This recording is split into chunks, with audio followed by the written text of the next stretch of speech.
Transexualidade é descobrir uma realidade, na verdade, descobrir a sua própria realidade. Quando eu não tinha descoberto a minha transexualidade, parecia que eu vivia num mundo paralelo, sabe? Parecia que a minha realidade não era aquela. Eu tava com um personagem diariamente. Então, nesse processo de desconstrução, para eu chegar aqui até hoje, com todas as dificuldades, eu posso falar que transexualidade é a realização de, sei lá, de cada um, sabe? É como você estiver saindo de um casulo, por mais que a sociedade tente matar essa borboleta, mas essa borboleta ela quer voar, saca? Então a gente só vai vivendo. Então a transexualidade para mim é uma grande borboleta.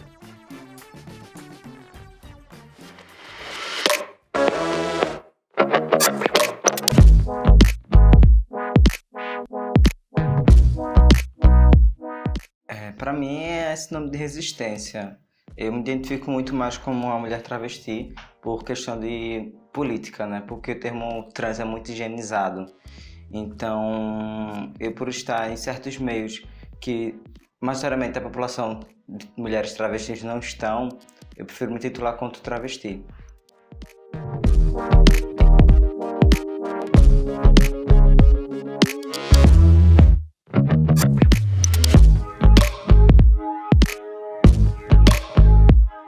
Para mim, ser trans é a gente não se identificar com o que é lhe designado pela sociedade. Por exemplo, quando eu nasci, sempre me disseram, você é menina, você nasceu para ser menina, você tem que gostar de coisas de menina, vestir roupa de menina, brincar de coisas de menina. E acho que o fato de eu ser trans significa que eu não me identifico com o que é me designado no âmbito de gênero. Eu não me identifico como menina, que é o sexo que eu nasci. Meu sexo é feminino, mas meu gênero não é feminino. Eu não me identifico como uma mulher.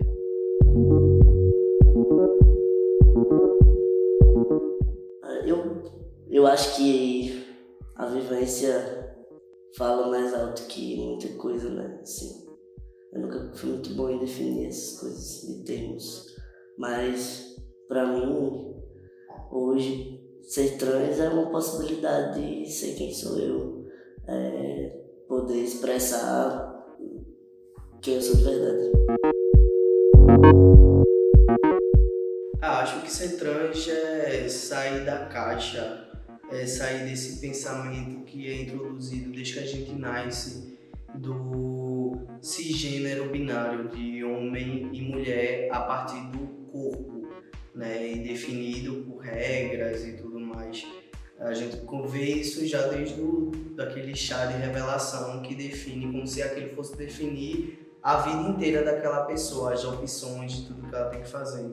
E ser trans, eu acredito que, ao mesmo tempo que é algo muito pessoal, também é uma questão política e tudo mais, sabe? Você sai de uma caixa, de umas regras, e você apenas sente e se expressa daquela forma.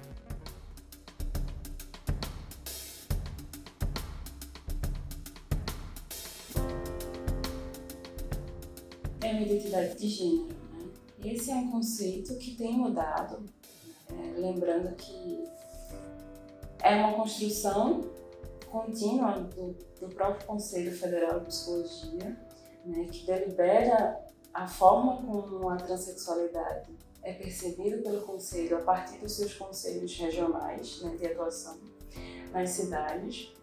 Mas eu acho que a psicologia, pelo menos atualmente, ela tem cada vez mais contribuído para o debate em não patologizar as identidades trans, não somente para os profissionais, mas também, principalmente, porque ela fomenta o debate social, principalmente na ideia de que a transexualidade não deve ser patologizada.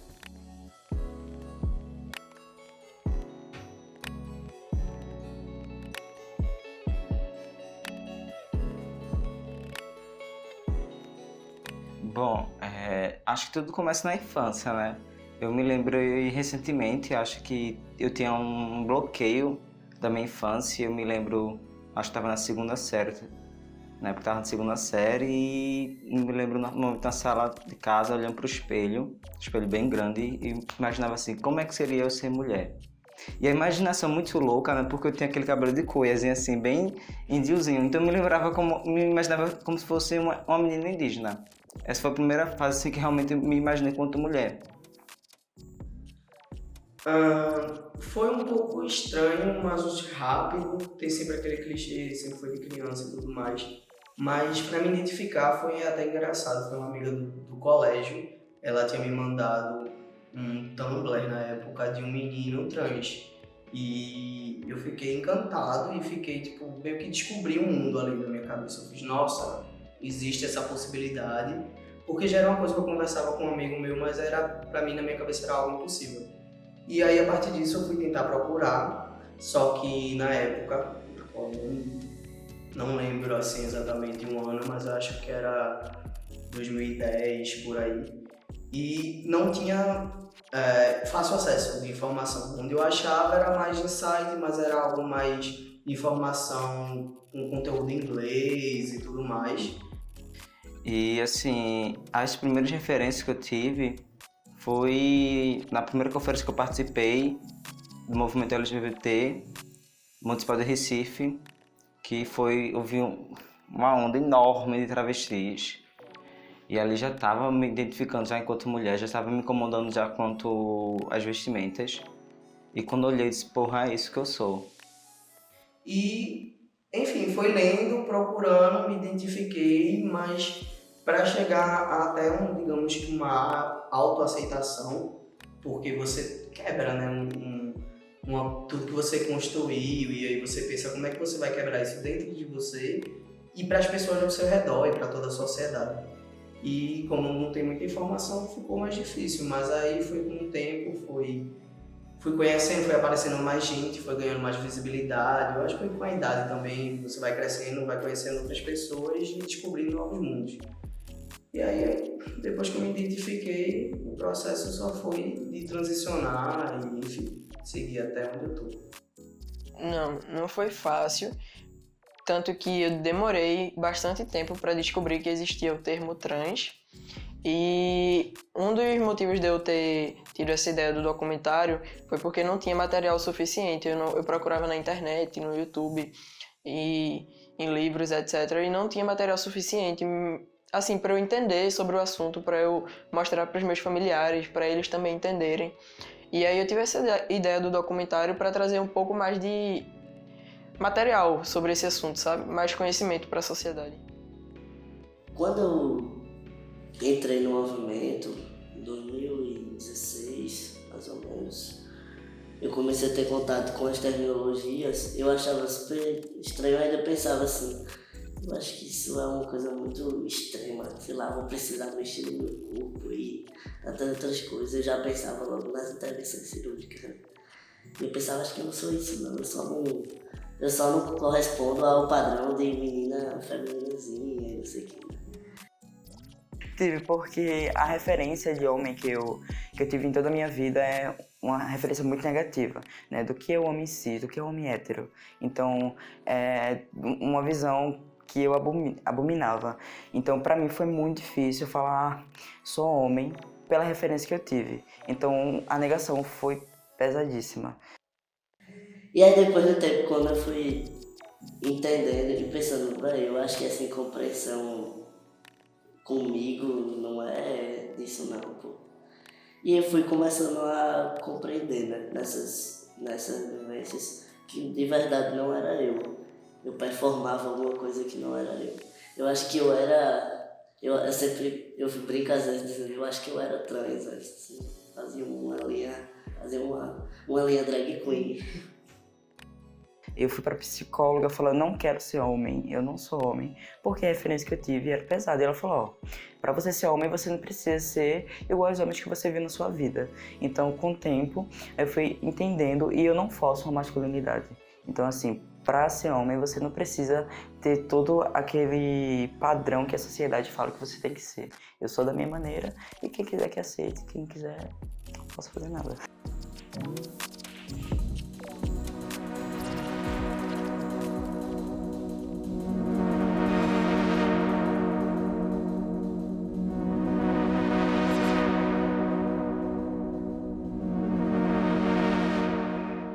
muito tempo se pensou, né, que pessoas trans, inclusive até era bem comum ouvir a expressão, para ser trans de verdade tem que fazer cirurgia, tem que ter um desconforto em relação ao seu próprio corpo. E hoje eu acho que a gente entende que as pessoas trans, elas têm as mais diversas formas de perceber a sua vida, né, e vivenciar a transexualidade, né, descolada dessa ideia de que necessariamente precisa passar por um conflito, né.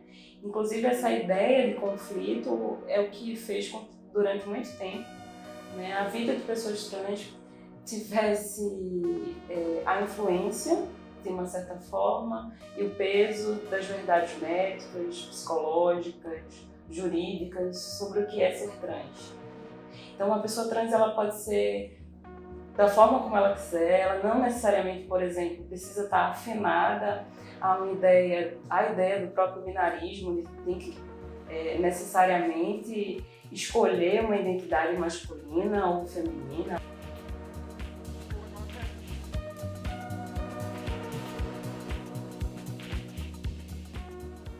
Acho que não, mas assim, eu tive algo que é um pouco mais conhecido no meio trans, né? Que é a disforia. Alguns têm, não é algo que necessita ter para ser trans, mas eu acredito que você acaba sendo induzido a isso, porque você não é lido na sociedade no gênero que você se identifica pelo seu corpo, no caso pela sua genitália. Então você reprime isso porque te reprimem por conta disso. Então você acaba reproduzindo aquele ódio que tem por você, que as pessoas têm, e você reproduz isso. Então no começo eu tinha essa disforia, tinha essa de nasci no corpo errado. Que hoje na minha cabeça eu não é assim, eu amo meu corpo, eu amo do jeito que eu sou e não mudaria. Eu só gostaria que a sociedade mudasse a forma como ela me trata a partir do meu corpo, porque meu corpo é meu corpo. E é isso.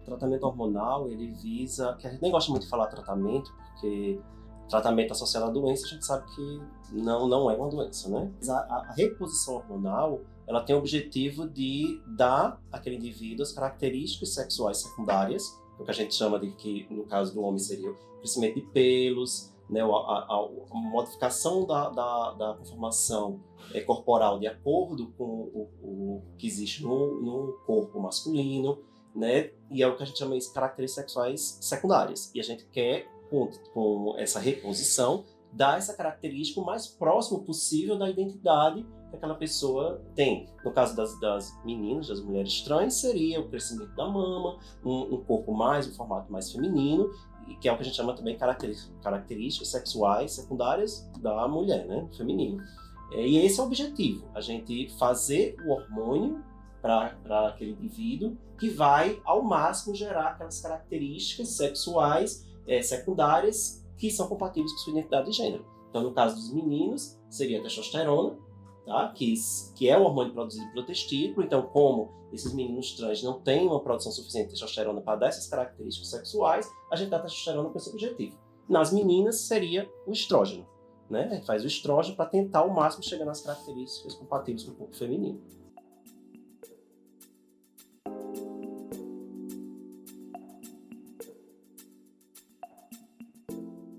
Sim, eu faço terapia hormonal desde os meus 18 anos. Comecei por conta própria mesmo, porque na época era bem difícil conseguir com endócrino. Já tentei ir para alguns e não consegui, fui rejeitado. Mas aí continuei, fiz por conta própria, esperei fazer 18 anos, li bastante, saber como é que era. Estou há 2 anos e 2 meses em hormonoterapia, comecei dia 7 de junho de 2017. Comecei no Espaço Trans do Hospital das Clínicas daqui de Pernambuco. E eu conheci o espaço justamente na Conferência Municipal LGBT daqui do município de Recife. Então, dali eu me inscrevi, esperei ser chamada e foi quando eu entrei, né? Eu tinha muito medo, que era para ter medo, e é uma coisa que eu não recomendo a ninguém, mesmo tendo feito por anos. Mas hoje a gente está aí com vários ambulatórios, com vários centros, né, para a população trans que oferece esse tratamento com cisânios.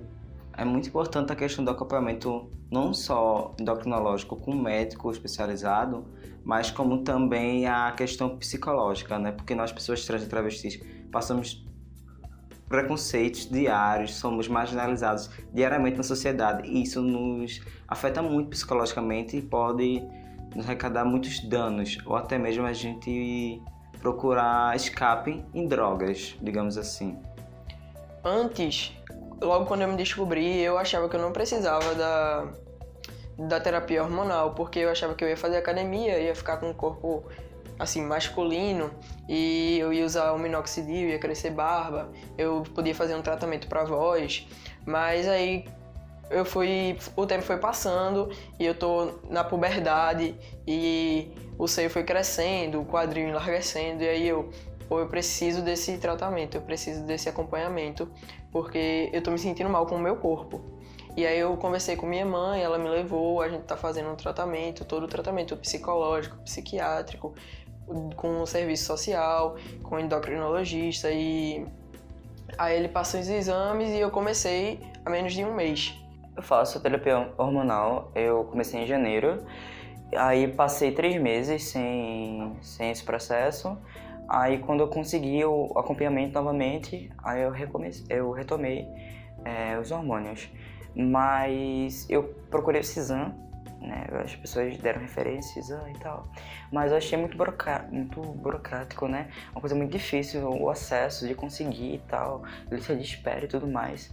Então um amigo que ele faz processo hormonal com a médica da família.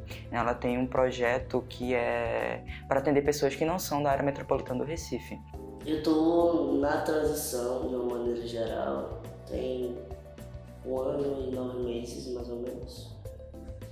E a hormonoterapia há 6 meses só, né? Eu nunca consegui começar por conta própria. Quando eu comecei a transição, eu já estava na graduação, já tinha tido contato com algumas cadeiras de saúde, já estava no meio da militância, então eu minimamente já entendia todos os riscos, assim, e tinha muito medo, eu sempre fui muito cagão, assim. Então, eu morria de medo de começar e dar uma merda, depois eu não poder tomar mais, é melhor esperar. Morri de ansiedade esse tempo todo, 1 ano esperando no acompanhamento do hospital, ser encaminhado para o endocrinologista para começar. Mas valeu a pena, assim, e os resultados têm sido massa. É pouco tempo ainda, né? Mas todo dia, assim, cada detalhe que muda eu percebo muito rápido.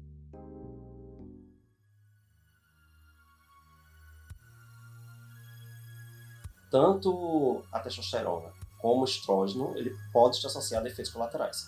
Tá? E esses efeitos colaterais, às vezes, não são tão inocentes. Eles podem aumentar o risco de morte, inclusive, dependendo do grau desse efeito. Claro que cada pessoa é diferente. Alguns meninos e algumas meninas podem usar por conta própria e não acontecer nada, mas ninguém pode se basear nessas pessoas que não aconteceu nada, porque pode acontecer e existem efeitos associados, efeitos colaterais associados, efeitos nocivos. Então, é preciso um acompanhamento com o médico, porque o médico ele vai fazer exames laboratoriais, vai avaliar se está um risco maior ou não desenvolver algum efeito específico e vai controlar, vai mexer na dose, vai mexer na frequência da reposição para tentar exatamente diminuir o risco de alguma consequência mais grave para aquele indivíduo. Então, é extremamente importante que não se faça por conta própria e que se acompanhe com um profissional habilitado para isso.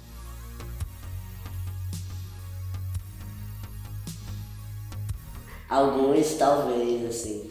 Eu tenho acreditado, assim, que talvez saia uma geração um pouco mais... vai dar certo e tal. Mas essa questão do médico sempre foi um empecilho. Eu acho que a última vez que eu tenha feito uma consulta ginecológica na vida, devia fazer mais de 4 anos, assim. Deve ser da primeira vez, muito antes da transição que eu transei com algum cara na vida. Eu acredito que a minoria, que eles procuram por fora, sabe, da sua formação, aí sim tem um preparo, mas os demais não. Poucos ginecologistas têm preparo para isso, né? Poucos recepcionistas têm preparo para isso, porque se a gente vai no consultório ginecológico e eu tô lá, aí tem meu nome social e me chamam, né? As pessoas vão ficar olhando, mas desde a recepcionista até a ginecologista, tem que ter o preparo para isso, para me receber e receber os homens trans. Os profissionais que eu fui, que tinham informações sobre isso, foi justamente no Hospital das Clínicas, que tinha esse âmbito, tem um espaço trans lá. E aí esses profissionais têm conhecimento suficiente para lidar com esse tipo de assunto. Mas em outros médicos eu já fui e eu disse assim, meu nome social... A mulher perguntou, como é seu nome? Eu disse, Benício. E ela procurou lá, não tinha o nome Benício, porque estava o nome de registro lá. E aí eu disse, mas meu nome social é Benício. E aí ela disse, como assim social? Uma coisa que era para ser tão simples, tão fácil de lidar, ela não sabia o que era o nome social. Todos que me atenderam realmente estão extremamente preparados. Quem começou minha hormonoterapia foi Mariane Sabino, lá no Hospital das Clínicas, e depois foi o Dr. Rodrigo no Patrícia Gomes, no ambulatório LGBT, da cidade do Recife. E é extremamente preparados, e quando a gente leva uma novidade, algo diferente, realmente eles procuram entender e pesquisar, se eles não têm ciência, né? Recentemente tive um caso desse com o Dr. Rodrigo, que sempre se preocupa, e eu levei uma proposta a ele, e ele disse, não vou pesquisar, vou ver como é que é e vamos ver se realmente vai ser válido para você. Então realmente existe uma empatia muito grande pelo trabalho, porque a maioria deles são voluntários no SUS, eles trabalham em vários ambientes do SUS e estão lá nos ambulatórios de forma voluntariamente, né? Porque não estão recebendo por esse trabalho extra, mas pelo amor à causa da gente mesmo. As formações em saúde têm avançado muito, a gente tem alguns professores de universidade parceiros. Eu fui a Caruaru para a Universidade Federal falar com uma turma de medicina que estava começando o módulo de saúde do homem e da mulher. E eu achei massa que a professora dizia assim, a professora médica também dizia assim, eu estou começando esse módulo e eu queria que eles pudessem entender saúde do homem e da mulher, de todos os homens e mulheres. E não só o modelo biológico cisgênero que é apresentado na cadeira. Enquanto psicólogos, né, nós deveríamos responder, né, ao conselho. E o conselho delibera hoje para a gente, né, embora seja recente, né, essa resolução de não patologizar identidades trans, somente de 2018. Mas que ainda assim acontece, né, situações. A gente sabe, principalmente para quem está na prática clínica, de que há alguns profissionais passaram por que, infelizmente, tiveram alguma forma de preconceito ou mesmo, na sua forma mais perversa, de oferecer algum tipo de tratamento, né, de cura para a transexualidade. O Brasil é um país imenso, com uma quantidade imensa de profissionais de saúde, alguns mais atualizados, outros menos atualizados. Eu acho que o Brasil está começando a caminhar, entendeu? Talvez ainda não seja, as discussões ainda são muito fervorosas sobre o assunto dentro das comunidades de saúde, levando em conta a questão da medicina dentro da comunidade médica. Né? Alguns médicos mais tradicionais acham que não, acham inclusive ainda que é doença, que é transtorno. Agora é importante também dizer, acho que duas coisas que são fundamentais. É que a existência desses profissionais hoje, ela também tá ligada à questão da importância que as pessoas denunciam aos conselhos, tanto os regionais quanto diretamente ao próprio Conselho Federal de Psicologia, né, esse tipo de prática, né, para que esse profissional sofra as sanções legais, né, necessárias. Eu acho que qualquer tentativa de patologizar as identidades trans, ela deve ser combatida não somente pela psicologia, mas também, né, por outras categorias. Né? Eu acho que enquanto categoria profissional, psicólogos deveriam não patologizar as identidades trans. E uma outra coisa que é super importante, né, fazendo a crítica também enquanto categoria, é que infelizmente hoje não é todos os cursos, por exemplo, de psicologia, de formação de psicólogo, que tem na sua grade curricular disciplinas que falem sobre identidade de gênero, sobre diversidade sexual. Isso seria bem importante na formação desses profissionais, né, para que não haja esse tipo de preconceito. Definitivamente não. né? O Brasil não tem ainda, ele teria a capacidade de, se houvesse interesse, se tiver interesse político, né? E interesse da classe trabalhadora que está ali trabalhando com saúde, das classes profissionais que estão trabalhando com saúde, né? E a gente não vê isso, infelizmente. Né? Nós só temos 5 centros de referência no Brasil. Quando eu digo centro de referência, é aquele que abraça todos os aspectos, desde o aspecto psicossocial, passando pela questão de fornecer o hormônio e chegando até a cirurgia. Né? Então, muitos homens e mulheres trans querem fazer algum tipo de cirurgia. Né? Isso não é obrigatório, tem aqueles que não querem, mas muitos querem. E só 5 serviços no Brasil estão habilitados para isso no momento. Então você pega um país de tamanho continental, né, e a gente só tem 5 centros de referência, como se fosse algo extremamente raro. E não é. Né? O SUS, ele precisa... O SUS tem todas aquelas diretrizes lindas de universalidade, de integralidade. Mas cadê isso? Ainda falta isso para a população trans. Né? A gente tem... Hoje em dia é bem diferente do que era antes, graças a Deus, mas falta muito ainda.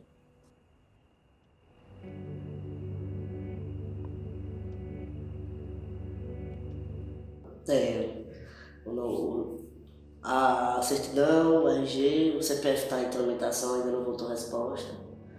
E a CNH também está em tramitação, não voltou resposta. O procedimento de retificação foi super tranquilo. É isso, eu acho que tem um monte de coisa que me ajudou nesse processo, principalmente essa coisa que já vi da vivência do movimento LGBT. A gente sabe de muita coisa. Por exemplo, quando eu vim morar em Recife, eu já sabia onde eu ia para começar a transição, o que eu ia fazer de exame, o que eu ia tomar, qual era o procedimento até chegar no endocrinologista. Eu sabia de tudo isso, porque eu já tinha ido para inúmeras mesas com o pessoal explicando como era o processo passo a passo, o que tinha que fazer, o que não podia, onde é que não podia aplicar, onde podia. Eu já sabia de tudo isso. Eu só não tinha iniciado o processo. E aí na retificação foi a mesma coisa. Eu contei com a ajuda do pessoal da Defensoria Pública, né, para pegar a isenção. E como o meu registro é de Caruaru, eu tive que ir lá fazer. Não tenho, eu uso o nome social, né, carteira de faculdade, SUS,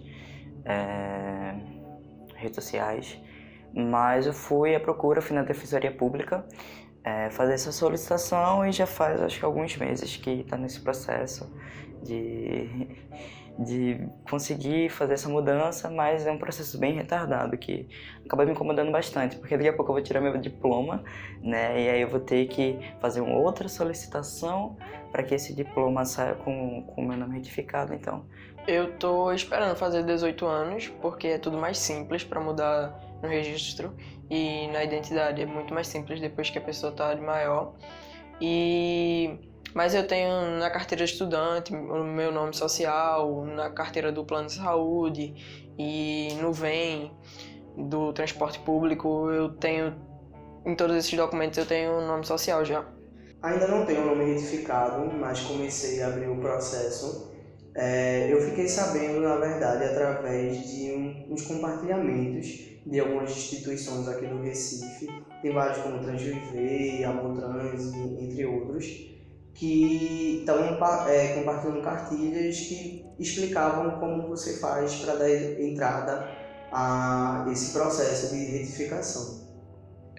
Já estou retificada. Quando foi ano passado, eu comecei atrás com o professor Henrique.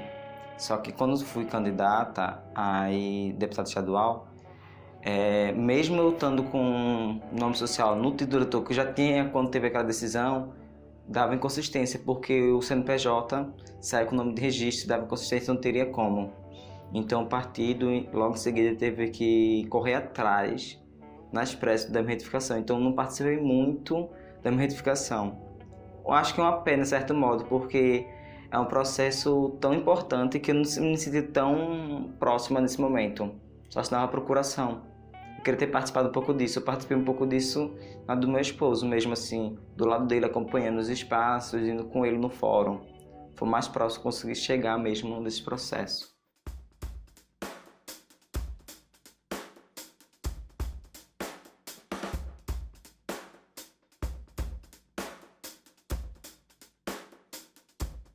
Tive tive nenhuma representatividade, tanto que, como eu disse, eu não tinha material suficiente. Eu me senti muito perdido, eu não conhecia nenhuma pessoa trans, eu não tinha contato com nenhuma pessoa trans, eu procurava na internet e eram poucas as pessoas trans que eu encontrava.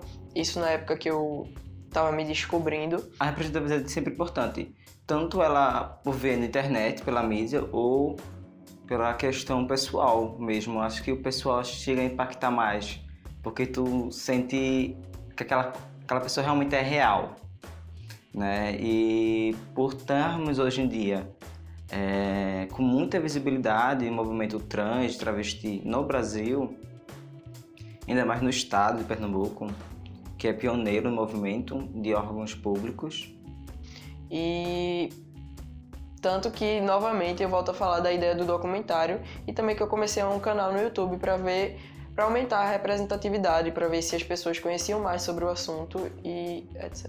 A importância é muito nítida, né?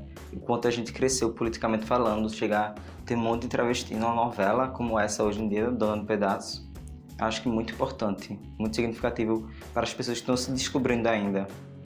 Não, eu comecei com esse processo muito minuciosamente. Eu não me enxergava, as pessoas me enxergavam dessa maneira e eu falava que não, né? Eu tinha todo essa recusa.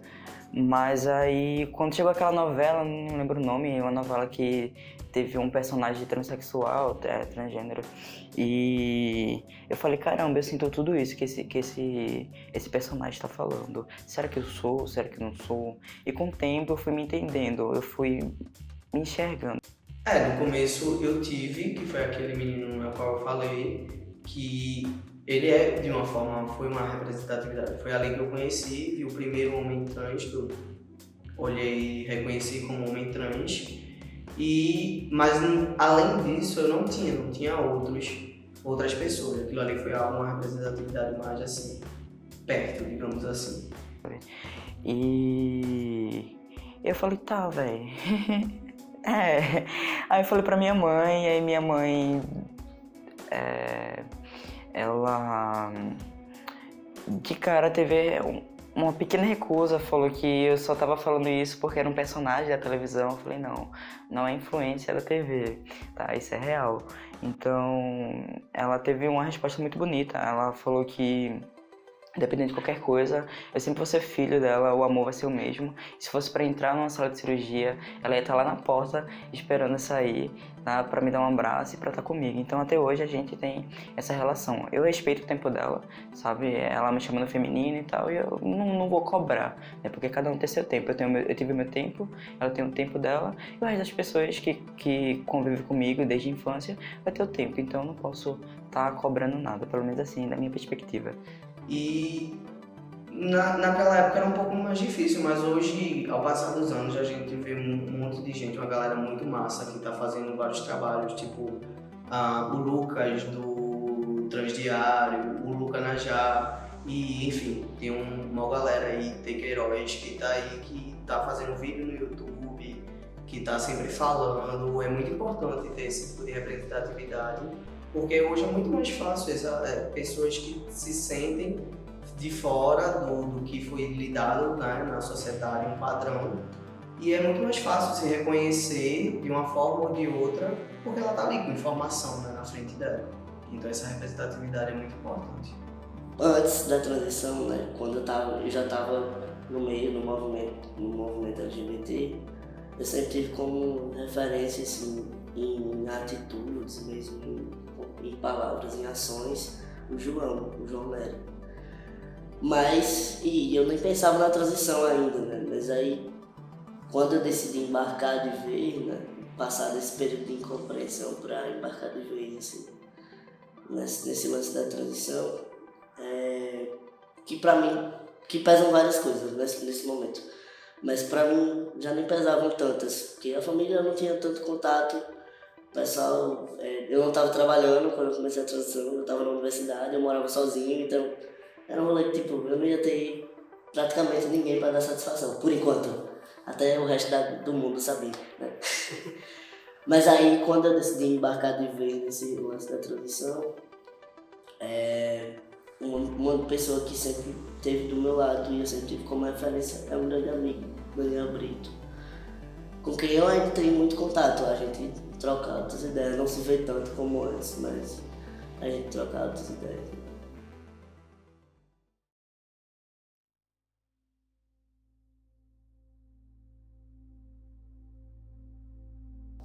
O psiquiatra que, primeiro, ele tem que trabalhar sem preconceitos, né? O profissional da área de saúde em geral tem que trabalhar sem preconceitos, porque a partir do momento que ele enxerga o transexual como doente, como transtornado, a primeira coisa, infelizmente, porque ele é um profissional que deveria se atualizar melhor, né? As duas maiores classificações internacionais, levando em conta principalmente o CID, já não consideram isso uma doença, um transtorno, tá? Então, talvez o maior erro, e existe profissionais assim, é tentar a tal da cura gay, né? É uma coisa que assim, não faz o menor dos sentidos. Essa coisa do preconceito é engraçada até, porque eu acho que me afeta mais do contato diário, como por exemplo a minha mãe, que é pesadíssima, ou algum contato com alguma tia ou familiar que não aceita, do que as pessoas na rua habitualmente.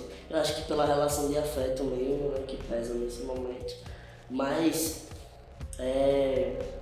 pelas coisas mesmo, assim, que são ditas pesadíssimas. Mas eu tento, no geral, de maneira geral, levar de uma forma bem, não vou surtar, porque é isso. Né? Se a gente for, vou parar, vou fazer a linha minha e tudo, vou rebater todo mundo.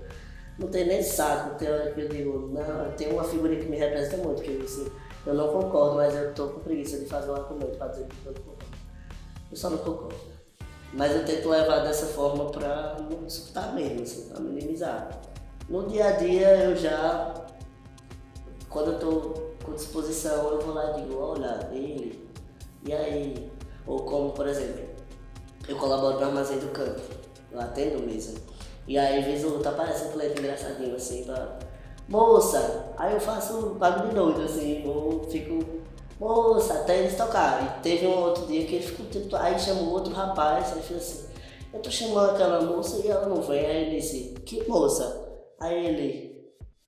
Se tocou na hora, né? Aí ele... Meu Deus, é por isso que desculpa. Aí me chamou depois, aí disse, desculpa, eu tava lhe chamando. Eu disse, eu sei que você tava falando comigo, mas você não tava me tratando pelo meu gênero. Então eu não ia lhe atender. Senão você não ia entender. Aí ele, não, me desculpe, não sei o que, faz até ler compreensível. Mas ao mesmo tempo também tem uma galera que, foda-se, não é assim, vai ser como eu tô vendo. E pronto, meu pai é até de boa, ele agora começou a me tratar por pronomes neutros. Você, como é que está a faculdade? Ele não chama ele nem ela. É um grande passo para a pessoa que me expulsou de casa um dia, né? Mas minha mãe é pesadíssima. O preconceito já afetou minha vida bastante, assim, de mudar ela por completo. Quando eu acho que foi em 2013, eu recebi a primeira agressão física na rua, foi por 2 indivíduos. E isso além de me machucar muito fisicamente, me machucou psicologicamente. Foi daí que eu comecei a ter crise de ansiedade, de depressão, de crise de pânico, né? Porque o preconceito, ele não tá só no chamar um viado de viadinho, só palavra, né? Já aquilo ali, ele parte para a agressão física que machuca, a agressão verbal machuca, tanto vindo da família ou de fora. Isso são coisas que vai machucando e vai enfraquecendo um pouco o psicológico daquela pessoa que tem que passar por tanta coisa, né? E, enfim, afetou bastante. Hoje em dia, depois de ajuda psicológica, eu acho sempre importante qualquer pessoa, independente de gênero, sexualidade e tudo, é importante a gente estar com um psicólogo, principalmente até no país onde a gente vive, né? Eu acho que todo mundo deveria ter um, porque é difícil. E, enfim, depois de uma ajuda psicológica e medicamentos por conta da minha ansiedade e tudo mais, hoje eu consigo lidar de uma forma bem melhor, mas ainda é complicado, porque é toda hora, todo momento, não existe uma folga. Eu fico muito muito receoso, sempre de falar, né, caso as pessoas reparem na questão da minha tonalidade de voz. Eu às vezes fico tentando, né, pensar assim, eu acho que eu deveria mudar meu jeito, né, porque eu sou afeminado, não vou mentir. Eu não tenho pra que forçar a masculinidade, eu tenho esse conceito em mim, que eu não tenho que forçar a masculinidade pra estar dentro de um padrão do homem cis. Mas aí eu fico com medo, sabe, das pessoas pensarem que eu sou um homem cis gay e querer me bater, e querer ser mal comigo, entende? Mas aí... E também, dentro do ambiente de trabalho, eu tenho um cabelo muito grande. E eu descobri que, pelo fato de eu ter cortado o cabelo, eu fui mais aceito. As pessoas questionavam a minha presença naquele espaço por conta do meu cabelo. Então, quando eu cortei, eu fui mais aceito. Desde o RH até a coordenação de onde eu trabalho. Então, eu fiquei tipo, nossa, cara... Um cabelo, o que é que um cabelo acaba influenciando? Se você é homem ou se você é mulher. Eu também fico receoso em banheiros de shoppings, qualquer tipo de banheiro que tenha uma abertura embaixo e uma abertura em cima, porque eu sempre acho que as pessoas sabem que eu sou trans e vão querer filmar ou vão querer me bater, e eu fico tipo 2 minutos olhando assim pra cima, olhando pra baixo, tipo, será que tem alguém me observando, sabe? Ou será que eles sabem que eu tô fazendo xixi sentado? Ou qualquer coisa assim do tipo, entende? Então eu acabo ficando muito neurótico quando eu não tô na minha zona de conforto, que é na minha casa, com meus amigos. Eu já sofri preconceito, nada muito grave, mas eu já sofri preconceito na rede privada, que quando eu entrei eles não tinham conhecimento suficiente e queriam que eu usasse o banheiro feminino. Mas aí eu conversei com minha mãe foi lá, eles entenderam o assunto. O que faltava mesmo era conhecimento, mas quando eles obtiveram esse conhecimento, aí eu já pude usar o banheiro masculino. E em relação, eu mudei agora há pouco para a rede pública e teoricamente era para ser tudo mais tranquilo, até porque em todo canto que tem assim, nome, embaixo tem nome social. Inclusive na chamada já tem meu nome social, era para ser tudo mais simples. Mas eu acho que as pessoas de lá no geral, tô falando da minha escola em particular, não sei as outras, mas as pessoas de lá no geral não têm conhecimento suficiente e elas terminam sendo um pouco ignorantes. E apesar de eu me declarar ativista e eu abraço essas causas e tudo mais, chega a um ponto que começa a machucar a pessoa. Por mais que eu me aceite, por mais que minha família me aceite, em alguns pontos começa a machucar. Sendo que eu tento ignorar, eu sei que a pessoa está sendo assim por ignorância mesmo, por falta de conhecimento, e eu sigo a vida assim. No meu caso, a partir do momento que minha mãe me aceitou, meu pai nem tanto, porque a gente não tem tanto contato. Mas a partir do momento que minha mãe me aceitou e me apoiou, tudo ficou mais fácil, porque, tipo, se eu sofro algum preconceito na escola, eu chego pra ela, começo a chorar e ela me abraça e diz que vai ficar tudo bem, que eu vou ter que lidar com isso pelo resto da minha vida, porque em todo canto tem gente babaca. Mas ela me apoia, ela tá ali por mim, sabe?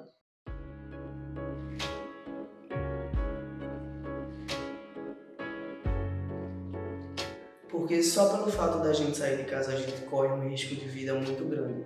A população trans, a gente, aqui no Brasil, que é um dos países, né, o primeiro no ranking de que mais mata a população trans, a gente sai e não sabe se vai voltar, como é que vai ser, né? A gente tem uma estimativa de 35 anos de idade.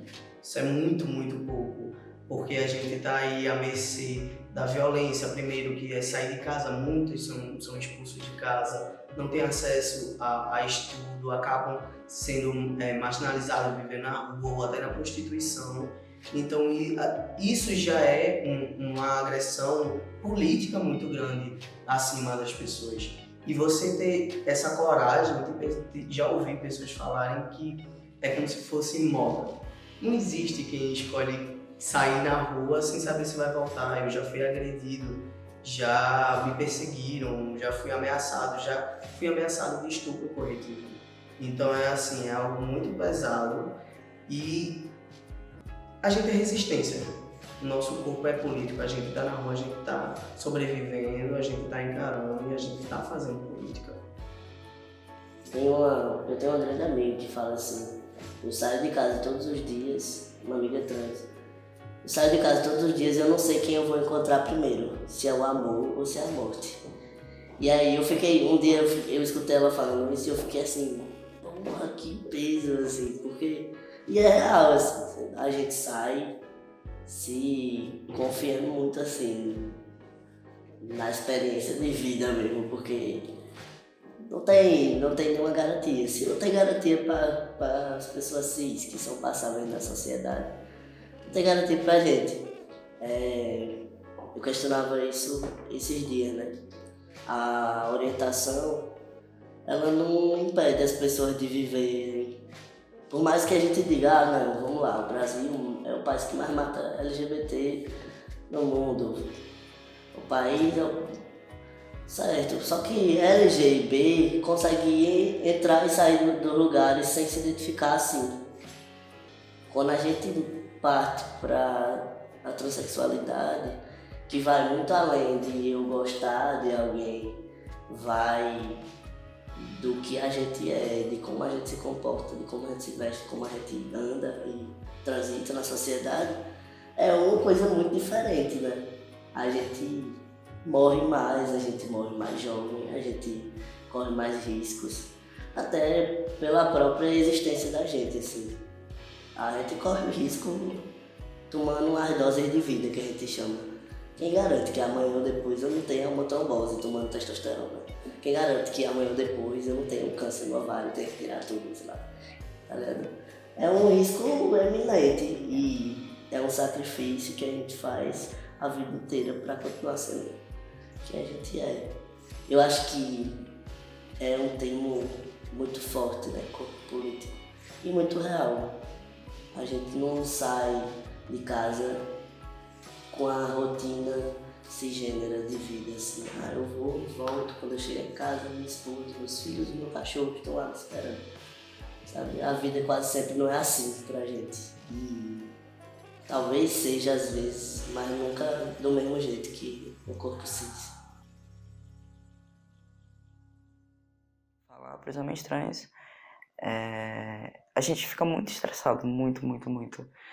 Tenta manter a calma, porque nem todo mundo vai entender que isso é por conta do hormônio. As pessoas vão falar que é só um mimimi, né? Que é só uma desculpa para você estar sendo grosso, e na verdade não é. Então, tenta manter a calma, chora um pouco, mas nunca baixa a cabeça para ninguém, tá? Você é forte, você é importante e você consegue. Paciência, porque não é fácil. Pra mim, a autoaceitação foi fácil, mas eu sei que pra muita gente não é. E tem aceitação familiar, que é de extrema importância e que mexe muito com o emocional de qualquer pessoa. E ignorar preconceitos externos, porque se a gente for absorver, a gente tem que filtrar tudo que a gente escuta, porque se a gente for absorver tudo de ruim que a gente escuta, a gente termina entrando em depressão, entre outros problemas, sabe? Então, assim, paciência, tudo acontece no tempo certo. Não adianta ter agonia, porque não vai acontecer tudo de uma vez, as coisas vêm devagar, bem devagar, e as coisas são dolorosas. Infelizmente, a gente tem que passar por muita coisa que pessoas cis não têm que passar, mas é a realidade da gente e a gente tem que lidar com isso de uma forma ou de outra. Olha, o que eu sempre fiz pra mim, para ter essa força, é me agarrar em algo que me desse essa força, que foi o movimento social. Funcionou pra mim. Não sei pra essas pessoas que estão nos assistindo, né? Agarre em algo que vai lhe dar força, alguém. Ou em você mesmo, no que você almeja no futuro, pra você, como você se imagina. Eu me agarrei inicialmente foi no movimento social. Hoje em dia estou mais me agarrando nos meus objetivos, que já tenho essa base já fortalecida, eu creio. Né? Então é isso mesmo.